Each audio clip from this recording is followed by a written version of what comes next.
morning. Good morning. You are listening to 106.1 Praise FM, one of Radio One's favorite stations, and you are listening to I Know a Place, and I want to take you there. And this is your favorite co-host, Jamie Chris, along with your hostess with the mostest, Dr. Matthew L. Jones from Concord Baptist Church. Good morning, Dr. Jones. How are you? Good morning. Good morning. Good morning, everybody. Good morning, Baltimore. Good morning, Richmond, Virginia. Good morning, Delaware. Good morning. Good morning to the Ravens. They had a winning game last Thursday night, last night. So we think, what is it, Thursday night? Yeah, Monday night. Okay. Shout out to the Ravens. We are blessed to be here. We thank God for this opportunity to share. We're in a special time, going through special things, and one thing that we have to always remember is our relationship to the one who is able to sustain and maintain and keep us. So, and the one element of doing that is that we must have faith. Faith is so critical. A lot of times we allow ourselves to lose the ability to achieve because we lose our faith. Sometimes when we think that we are failing, it could be an instrument by which God is using to strengthen and to provide guidance and directions for us in the midst of our failures. So sometimes we have to struggle before we develop. We thank God for the history of our people. We thank God for the African history, that we know that one of these days will be pronounced and profound and shared. I get a great joy out of going back over the experiences. One of the things that was not recognized was the method by which the Africans used to develop their history. It wasn't written. They had individuals, they put it into their minds and their hearts. And there were individuals who were assigned to maintain this history. And this person that they shared it with in their mind and in their heart, they would keep it in their hearts and in their minds.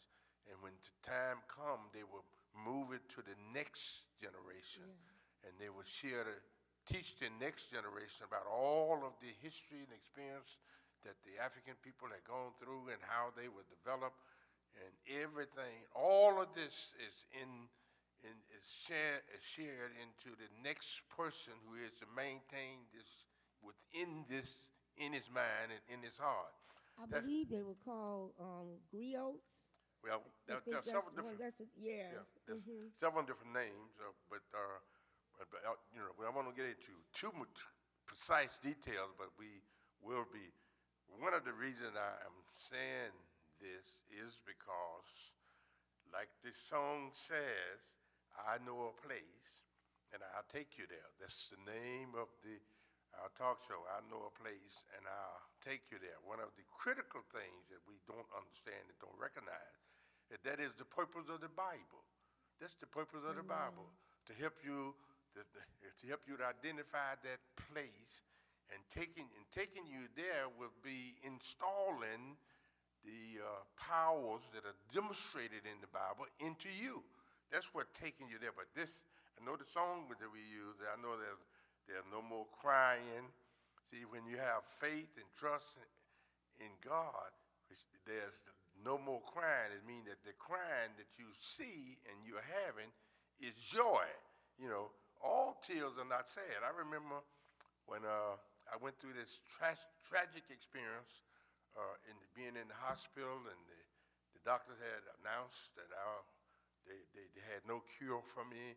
I was about 24 or 5 years old, had no cure for me. The only thing they knew that I was dying, and in this experience of being in the hospital and going through this, and they had university students, due to the fact I think at that time I was in the doctoral program, they had students from the university coming to my room every day interviewing me because I had a positive attitude, and in spite of the fact that the doctor said I was dying. and they would come in every day and to see the reason I had no crying, no sorrow, and as the song said, no smiling faces lying to the races. You know, it was a joy and the faith and the confidence I had in God. So, as it come to the close of my time at the hospital, they came in that particular day, and I had received a notice about the scripture that's from a deacon that I knew years earlier.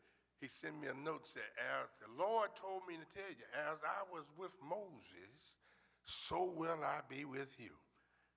And when they came in, I was crying.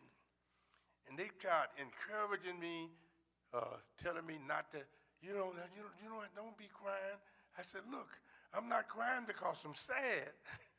I'm crying because of the joy that I have. Because I got the word from the Lord that as he was with Moses, he's going to be with me. Because so sometimes crying is not a sadness.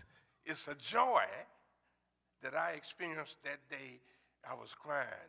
And lo and behold, after that operation that they gave me, experiment operation, they gave me an experiment operation, they came in, and they told me after the operation, we still ain't been able to make no decision, found nothing. But early the next morning, after I got that notice, they came in and said, we discovered that your condition, a healing for your condition was provided in 1945. A healing for my condition was provided in 1945. And I said, 1945? I said, well, what month was that? And they said it was the month of February. I was born in 1945, February the 20th. So God had already knew that I was coming with this condition 20-some years earlier. When I was born, he provided the cure, the solution to the problem. Here I am, still here. I'm supposed to be dead, right? Here I am, still here speaking to you today. The point I'm making is that we should know the place that we have come from, and so that our own minds and our own hearts and our own attitude and our own disposition and everything will take us there. Now, let me talk about a couple of these days. Natural Vegan Day. Now, I'm gonna love that one because he's talking about enjoying food without eating meat. Enjoying food, and I don't eat. I stopped eating the meat. I do eat seafood, but a bigger day. The next is Extra Miles Day. This is where we're supposed to go an extra mile in everything that we are related to. Extra mile in our relationships, extra mile in our efforts, extra mile in our determination, extra mile in all the experiences that we are encountering in life. This is Extra Mile Day. We're going to take an extra action, extra mile. I know we have the Saturday school going on. We have Ramona here, sitting here. She's supposed to be over there teaching in the school, but she come over there to help me today. She's going an extra mile. She's going to be working, instructing in the school, and at the same time, she's going to be over here. That's why I had her to come in, because she's going that extra mile. Extra mile. Ms. Johnson, you still there? That Extra Mile Day. So also this International Pet Grooming Appreciation Day. So get your pets, get your dogs, your cats. I didn't say the rats. Get your dogs and your cats. And there are places you can take your animals to be cured and treated, and this is that a special International Pet Grooming and Appreciation Day express your appreciation to your dog and your cats or whatever kind of animals you are caring for. I was listening to a song about this lady who saw this snake, suffering so bad in the water, and she took the snake and took it home and cured the snake. Mm-hmm. That was in one of those early blues songs, y'all. But the point out the song was that after she cured the snake and kept the snake, saved the snake's life, the snake turned around and bit her. So this is Appreciation International Pet Grooming Appreciation Day. This is a joyful month. This is a joy. First, let me say this: Jamaica, we do all the prayer and support to Jamaica, that storm, hurricane that went through there. That I think it said 20-some people were killed and destroyed a whole lot of the properties and houses and land. So our prayers are with that circumstances. We just, but I threw that in because I was getting ready to say this is a joyful month because this is Thanksgiving, right? Yes. Thanksgiving. We're supposed to be giving thanks, and we will be having Thanksgiving service. I'll talk about that later. Right now, Mona, I know that you're here, so we want you to come in and share with. I was thinking about what you were saying earlier, and I was remembering when I was a little girl, and my grandmother, your mother, would sneak me an extra piece of bacon. But she made a point of telling me stories about our family in Snow Lake. Of course, at the time, I had no idea why she was telling me. And I think she fashioned herself the current oral historian, the one who was carrying the stories about our family and the names. The mic's not on? Yeah. Can you hear me? Our family and the names and the people who were important in the culture down in there, and understanding that she was giving me, hopefully, I guess, what I could continue and igniting something in me that made me wonder and want to understand about where we came from and what was our journey, whether it was doing slavery or not doing slavery. And it's an ongoing process. I was telling my dad that I was watching this video last night of families from the other side of the railroad tracks, the white side, talk about their history in the area and the things that they did and the significance of the railroad station, that now the state has granted this money to turn the old railroad tracks that are no longer active. Apparently, somewhere around 1920, the Pacific Railroad turned the tracks over to the state of Arkansas, and Arkansas is now creating a walking trail along those points along the Mississippi River that used to historically be places where steamboats used to stop.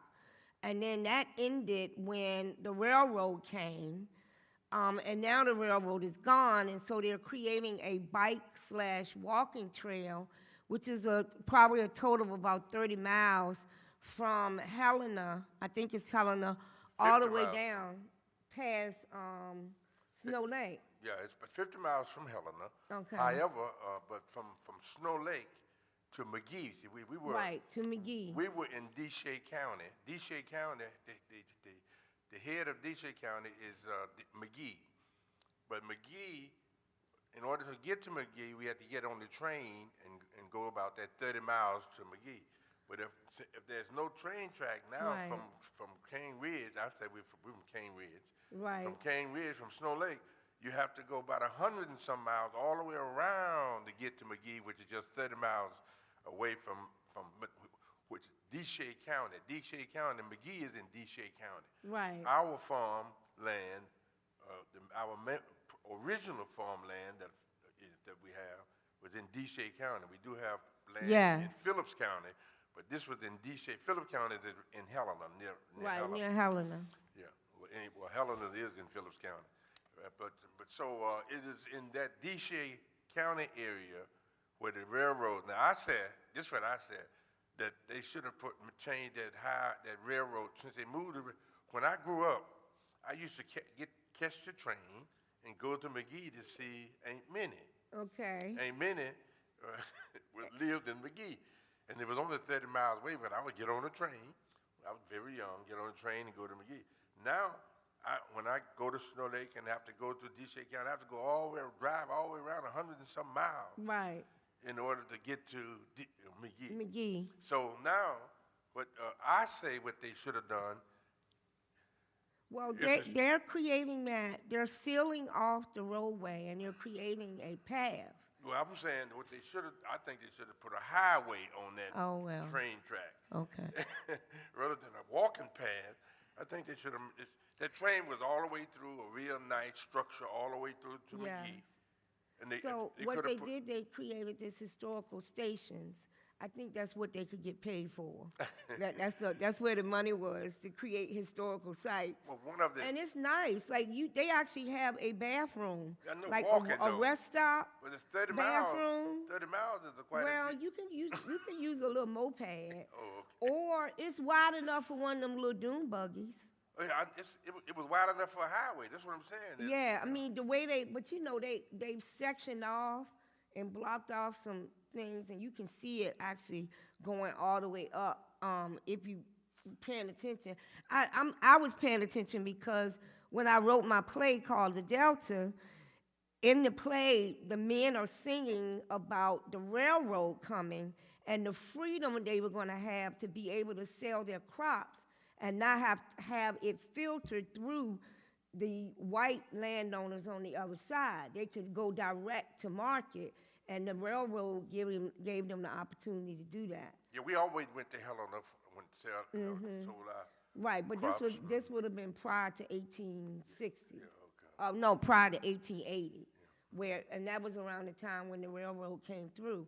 And so that was in the play. That's what they were singing about. The railroad is coming. And that's why it was significant for me, because I could literally see where the railroad was, and they're creating this nice little platform. And no, it's not a road. But it is something you can ride on. Like you can put a moped and a little dune buggy and ride all the way down to McGee. And those dune buggies go about 50 miles an hour. It's not a car, but I was watching this gentleman from the Snow Lake side talk about his family's history. Really, he was talking about Snow Lake history, but really from the perspective of his family, because that's what he was an expert on. And of course, the whole time I'm thinking this is so one-sided.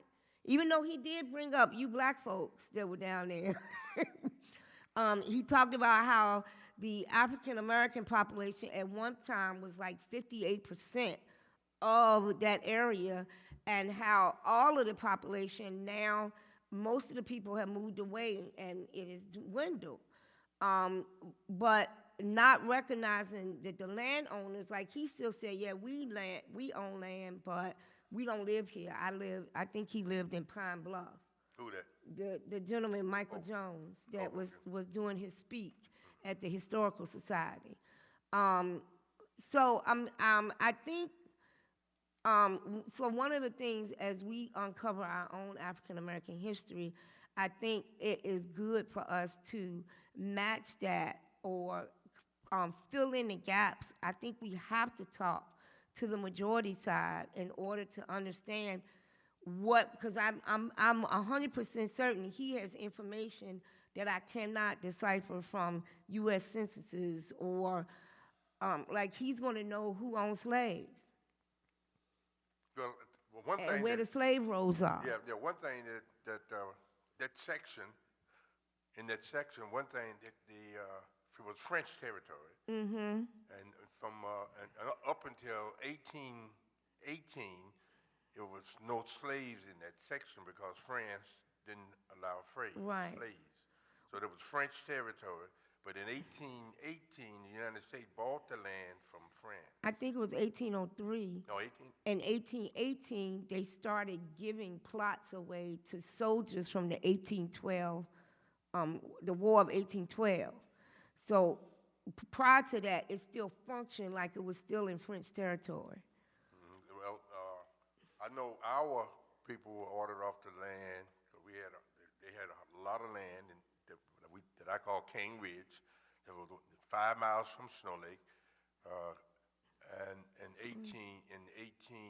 1830s, they were ordered off the land. But I always accredited us not leaving the land to what was happening in Virginia, Nat Turner and them, what was happening in North Carolina, the Williamsons, and what was happening in South Carolina. So the people had to leave that section down there to come help the folks fight and defend themselves from the African rebellions in those areas. Yes.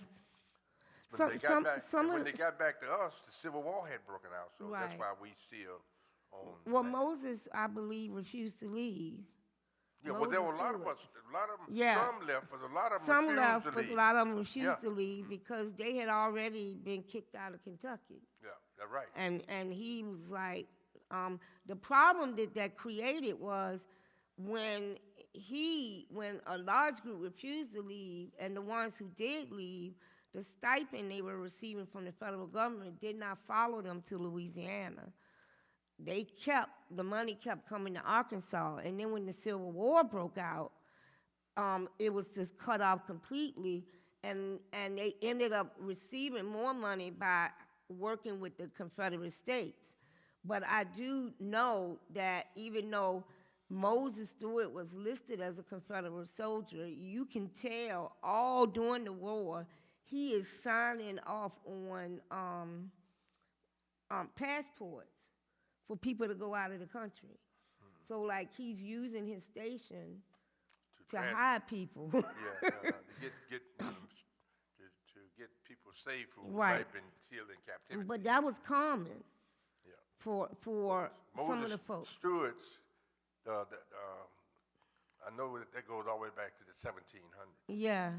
He was born in 1792. I've been researching, too, who his father could have been and what area he came from in Kentucky. I'm still working on that. I think I'm going to have to go there. You have to get in your car and take a trip and go visit the Historical Society. But we are talking about this. There's a place. But we're talking about this because we are experiencing some things now that we got to reinforce our confidence in our development and how strong we were to get through what we have come through. Right. And if we were able to come through that kind of difficult moments, we can assure ourselves that we can maintain our confidence, maintain our faith, maintain our determination, and keep pushing forward and get through whatever we have to encounter in this moment. There is a place, and I'll take you there, but right now I think one thing we have to remember that millions came through the Middle Passage from slave ships. We are the ones who survived. Yeah. Right. We are the stronger ones. We are the strength of Africa. Right. There were those who did not survive. Right. Many thousands died on the on the ship. On the ship. When they got here. I mean, only those who were determined, strong, and so the people, the blacks in America now that go directly all the way back to the slavery period are those who were strong enough to survive the Mid-Passage. That's right. And therefore there was greater knowledge and determination. A lot of those individuals created all kind of things. I've talked about. So everything we need, God already put it in us. It's there. Yeah. We just need to remember. Yeah, that's right. We need to remember what remember who you are. And on the second half, right now we're going to have the song to come through. Okay. On the second half that we're going to talk about, we're going to talk about self-examination because this is the first Sunday. Okay.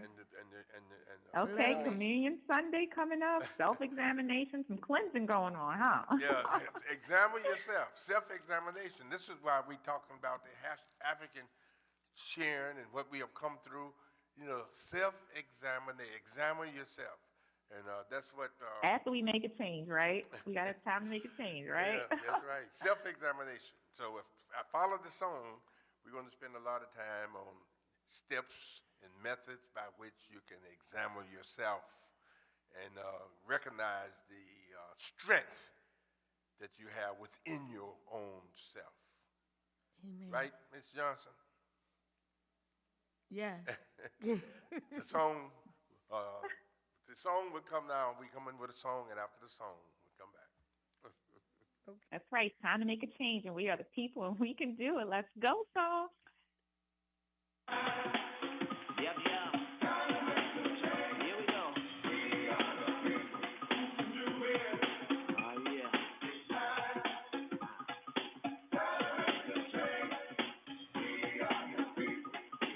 Yo, Mob, kick it for me one time. What is the world coming to? Seems like everyone is running from the truth. We got stand up and fight, walk into the light. We're the people, we can do it if we try. I know we can do it. Somebody ask me, why do we have to go through it? It's such a test of our faith. But we're living day to day. We don't know where, we don't know when. But it's coming back again. About that time. Oh, gotta make a change. You know it. We are the people who can do it. Choice is up to you. It's about that time, y'all. Gotta make a change.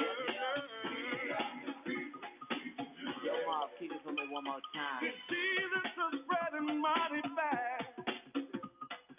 Earthquakes are moving through the land. It ain't nothing but a sign. Gotta make up my mind. We're the people, we can do it if we try.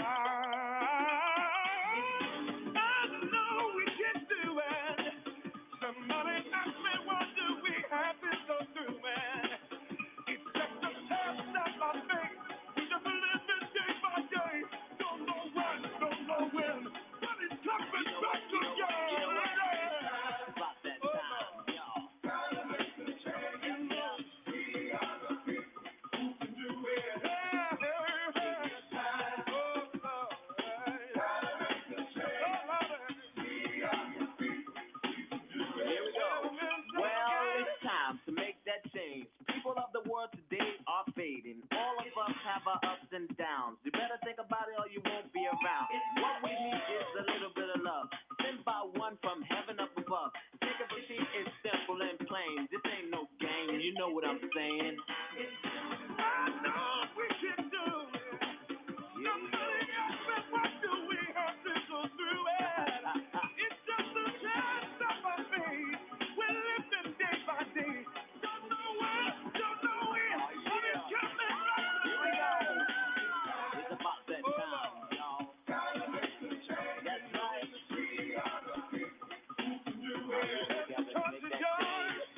Oh, Lord. Gotta make a change.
Well, it's definitely time to make a change. Yes. Are you going to tell us about the 4 basic principles that they are placed in our ticket that we bring, Ms. Johnson? Sure, yeah. So if people don't like it, so the basic principles, we're here every Saturday. For folks that never listened to us before, every Saturday at 11 a.m. we come on this program. It is a talk radio program strategy that Dr. Jones has put together because he believes that the church is and has always been the strongest economic entity in our community. And so what he wants to do is re-foster that belief and that encouragement by finding people in churches and the community, entrepreneurs, people in the church who are entrepreneurs and people in the community to mentor young men and women who wish to start a business. Our young people, they're very inquisitive and they have talents and they have things that they want to do, but they need someone to show them the way, right? And so Dr. Jones has done this call to action for people who are in our churches as business owners and leaders, whether, you could be a lawyer, you can be all these things, and we want them to come together to help other people start their business. And I always stop there because we say young people because that's our future, but it's no right or wrong age to start a business. So it's for anybody in the community that wants to level set and start a business. And then the second phase of the program is what I really love because I'm so big on education, is the industrial arts.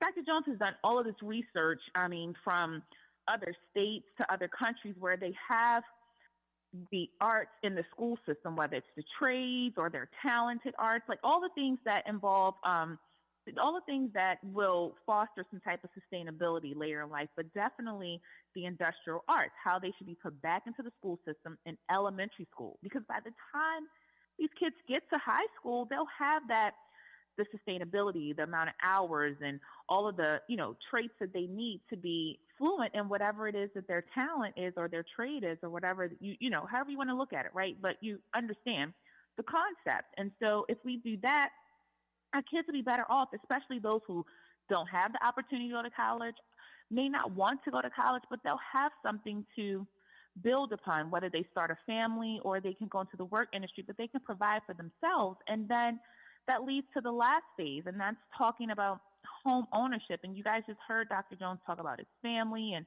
the rich history they have. Him and his family, Ramona, they come from a place of home ownership, not, owning your homes, not selling your land and all the things. And so Dr. Jones really thinks that, and not just him, everybody that comes on this platform, including myself, we believe that these large businesses can actually tie in home ownership with employment. We always use John Hopkins as an example. They are a blueprint because they are not only a large, major organization and company, whatever you want to call it, they're also in a community where there are community needs and lots of vacant houses and lots of, just all the things that could use community enhancement. And so they have tied in home ownership with employment, and this will help people get through the red tape, the clothing costs, the down payments, the credit score, all those things which really block people from owning their homes. And let's be clear, it's not just major corporations, because Dr. Jones he's helped people get homes, and that's through his assisted living. So even the smaller you are, you may not be able to provide for all the employees, but everybody who owns a business in these communities can somehow contribute to this infrastructure of home ownership and employment, because we know when people own their homes, not only is it a sense of belonging and a sense of, peace to people, but it's like community building, and people take care of the community way better when they own their homes. We'll have less crime, less clutter, less, our communities will just be a whole lot better if we would stick with this concept, because Dr. Jones believes that crime is not just a sociological problem, it's an economic problem, however you want to put it. But that's why we are here every Saturday. And we've had people from lawyers to demolition women. We have Ramona constantly on, who's dealing with the arts and the youth and the talents and the plays and all the things. So we have people on this program every Saturday to ensure that they're reaching out to the community. And these are all folks that are willing to volunteer their time. So we're just always putting this out there in the community, always hoping that other churches will grab on and that they'll go outside of those 4 walls and do the work. And Concord is the blueprint, Dr. Jones, and I always applaud you for that. So kudos to you.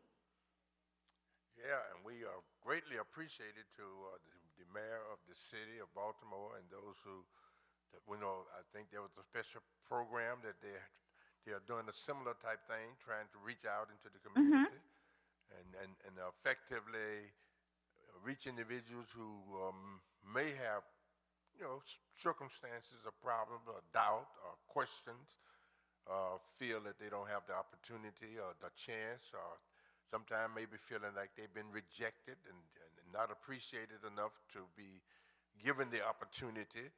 So there is a program that we talked about last week, but that they are doing in the city. I don't have it in front of me right now, but they are organizing and putting together plans of motivation and encouragement of people from the communities and the streets. So I congratulate the city, because we projectly in the last week in January, we're going to be having a conference also where we're bringing together our concept that we call cleanse, that we talked about, that we developing it into the community. Right now, going to be sending brochures into the community with things that are listed. If they're interested in doing any of those things that are listed, we want to encourage the people to call them and give their name and what they're interested in on that list.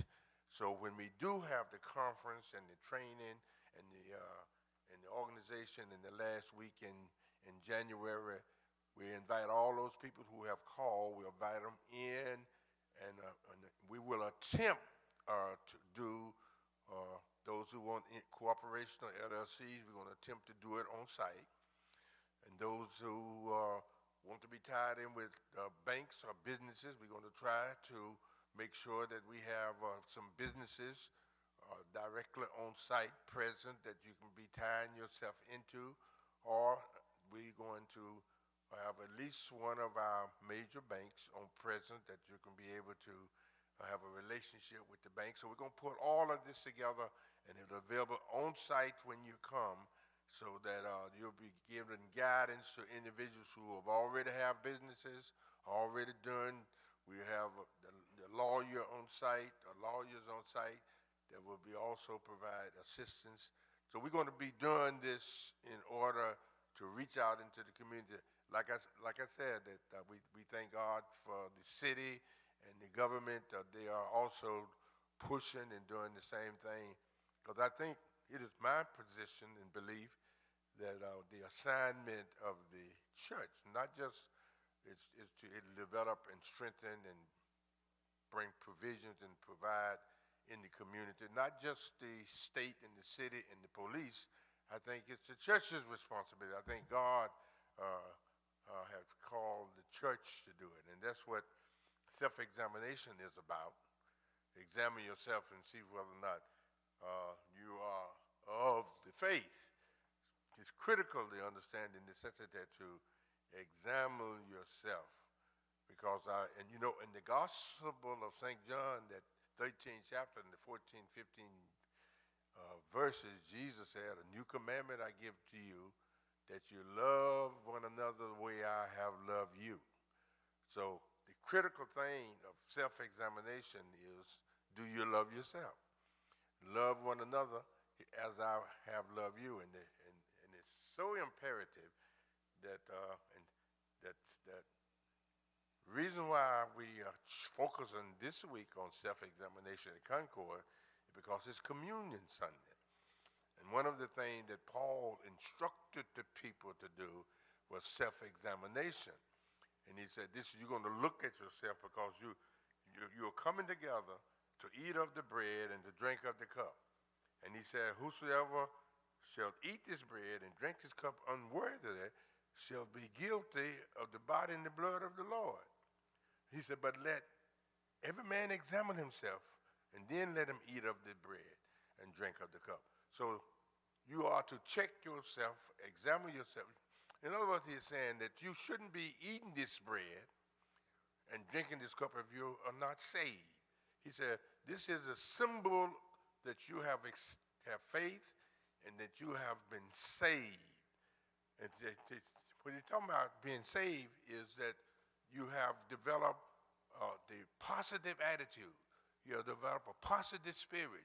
You have developed determination to go beyond just helping yourself. You have developed determination to love your neighbor.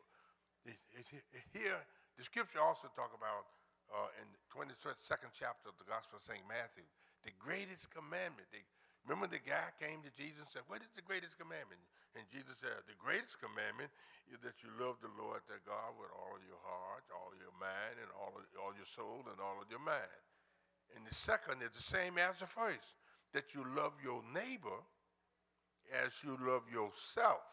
So the question is, do we love ourselves? And if you don't love yourself, it's so critical. So the evaluation that is taking place is to see whether you love yourself. You know, and there are some things that you have to focus on. There's some things that you have to reject. There's some things that you have to accept if you love yourself. You know, if you love yourself, the key factor, first of all, before I go into the next level of that, if you love yourself, there are certain things that you're not going to allow yourself to do to yourself. And that's what I concern myself mostly, because I see people doing stuff that is not safe for themselves. I mean, it is on television, and you can Google it now, and you can read it on the phone. Amazing thing. There was a special program,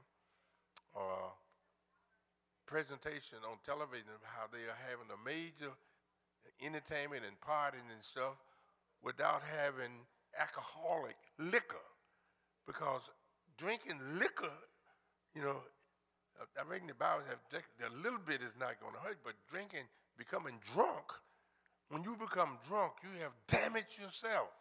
You don't love yourself. If you get drunk, if you drink liquor to the extent that you get drunk, you don't love yourself. And you have other people, you see them smoking.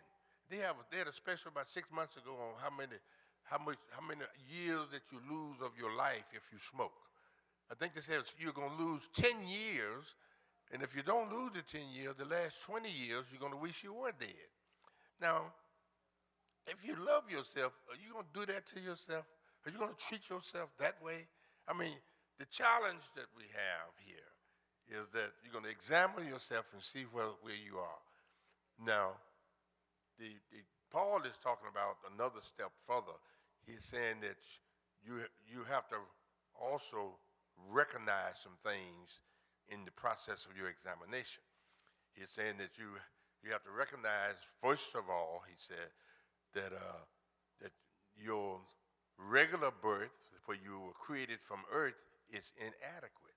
He said you must be, Jesus said in John 3, that 7th verse, that you must be born again. So there's a new birth that has to take place in order that you be what you're supposed to be. You must be born again. But then Paul took it a little further. He said there's a certain thing that will be represented if you're born again. And that was about Romans, the 10th chapter. It's down about the 8th verse. He said that this is trust in your faith. This is giving thanks, not just from your mouth, but from your heart. This is what it said. Giving thanks and praise from not just from your mouth, but this has to be out of the heart come the issues of life. He said that this have to come from your heart. He said if you confess with your mouth, and this is Romans 10:9, if you confess with your mouth and believe in your heart that God raised Jesus from the dead, thou shalt be saved. You're saying that you believe that God has the power greater than death. And you want this God to be with you and in you.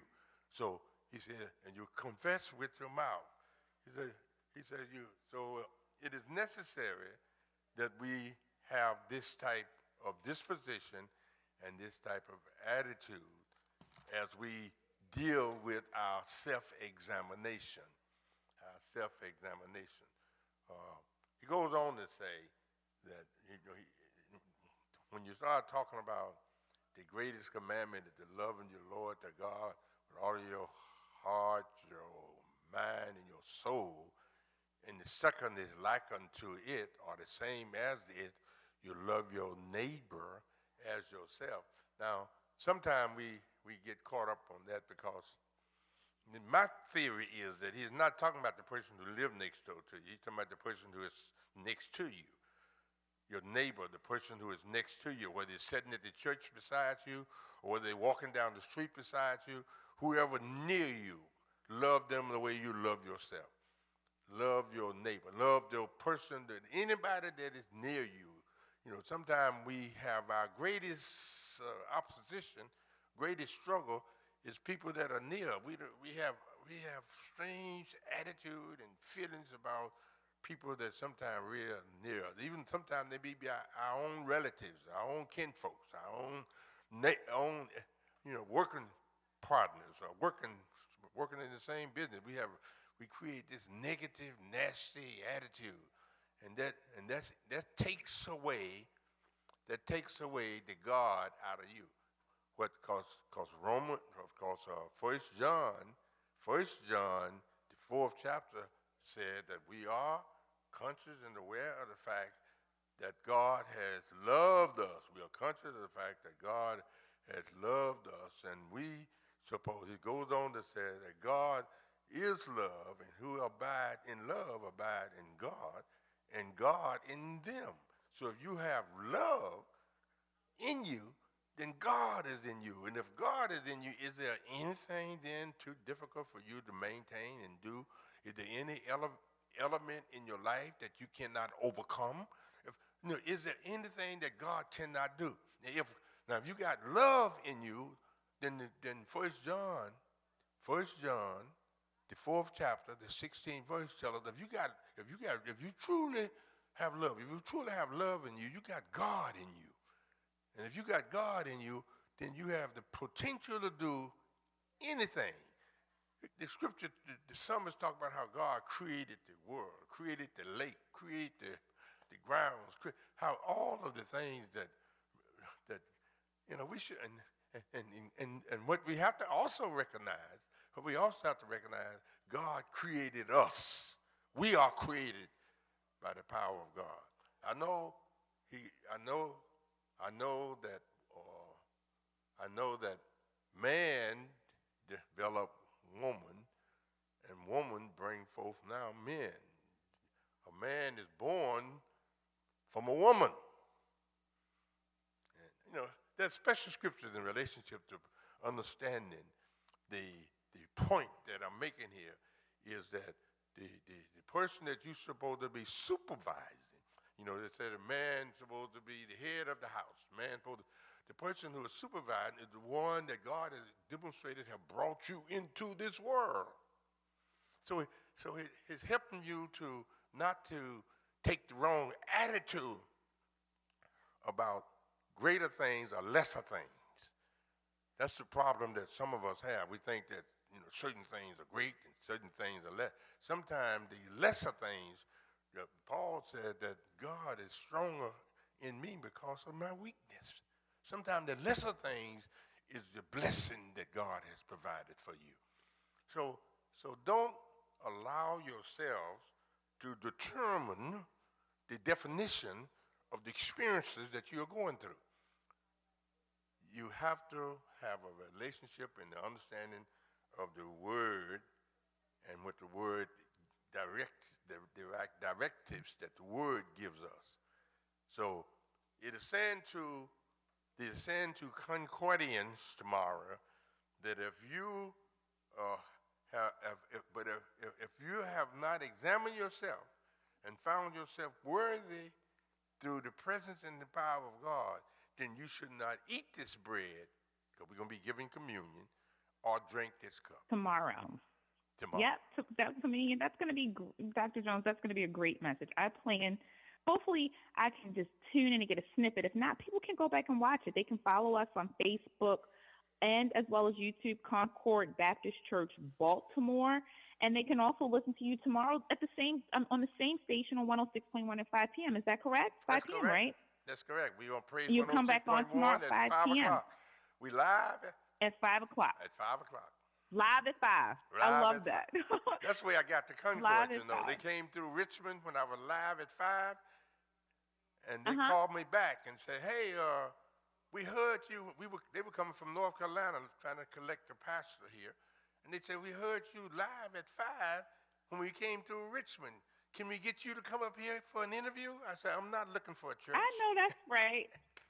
I told him, I said, I'm not looking for a church. I'm teaching at the university. I'm working with a business here. I'm on television, radio, and I'm pastoring the church here. I'm not looking for a church. They said, but can we? I said, I don't even have an application. And she said, well, can you give me information that I can put in the application for you? I love that, Dr. Jones. Live at 5. See where that will take us. But guess what, Dr. Jones? Tomorrow I will be at my own church at the Mount Moriah Baptist Church, which is 2201 Garrison Boulevard. I'm actually hosting alongside my other church members, Miss Roxanne, Jason, who was on the platform a couple of weeks ago. We are having our annual fundraiser. It's a hat auction we're doing tomorrow. Literally right after morning worship service. We're going to start probably around 1:30. We ask those to come to the church. If you have hats that you want to donate, we're still collecting donations up until the very last minute tomorrow. We ask that you bring them to the church no later than 10 a.m. But, we will take your donations. So we still are taking donations at the church. What did you say, Dr. Jones? Give us the church again and the address. Yeah, it's Mount Moriah Baptist Church, 2201 Garrison Boulevard. It is a hat auction fundraiser tomorrow. So, ladies, if you love hats and you didn't donate any, come buy some. They're going to be super low prices. We'll have hats from $5 to $25. We'll have a fun auction, some finger foods, some snacks, and we just are coming to worship and raise money for our capital campaign for the Mount Moriah Baptist Church. And we ask that anybody that's listening, it's at 1:30 p.m. tomorrow, 2201 Garrison Boulevard for the hat auction for the Mount Moriah Baptist Church. And Mount Moriah is Pastor Stephen Smith. Mount Moriah is special. Right. It's special to me because the church that I came from in Richmond was Greater Mount Moriah. So, I have a deal. Greater Mount Moriah, you got to love it. Yes. Please join us tomorrow at our hat auction, folks, if you're listening, whether you're donating or stopping through or just have a little donation and want to see what the fun is all about. You may want to copy our blueprint and do it at your church. Just stop past them out tomorrow, 2201 Garrison Boulevard. 1:30 p.m. We'll see you there, guys. And Dr. Jones, you got anything else for us? Because I know we can close out. We're at the crunch time. Yeah, I was saying that I came from Greater Mount Moriah Baptist Church in Richmond, so we're gonna support Mount Moriah so much here. We're gonna change the name to Greater Mount Moriah here in Baltimore. I love that, Dr. Jones. But that's the place you take us every Saturday. You take us to this place, and so you know a place, and I know you want to take us there. Thank you guys for listening. I'm going to show up there. Thank you, Ramona. And I will be there at 1:30. I'm going to show up at Greater Mount Moriah. We ain't called Greater Mount Moriah. We call Mount Moriah. Mount Moriah Baptist Church, 2201 Garrison Boulevard. Yes, Dr. Jones, please pop in and stop through, guys. Thank you again, Ramona, and to everyone that listened today. And again, you're listening to Jamie, Chris, and Dr. Matthew L. Jones from Concord Baptist Church on I Know a Place, and I'll take you there. See you next week, 11 a.m., guys. I know a place, and I'll take you there. And take you there.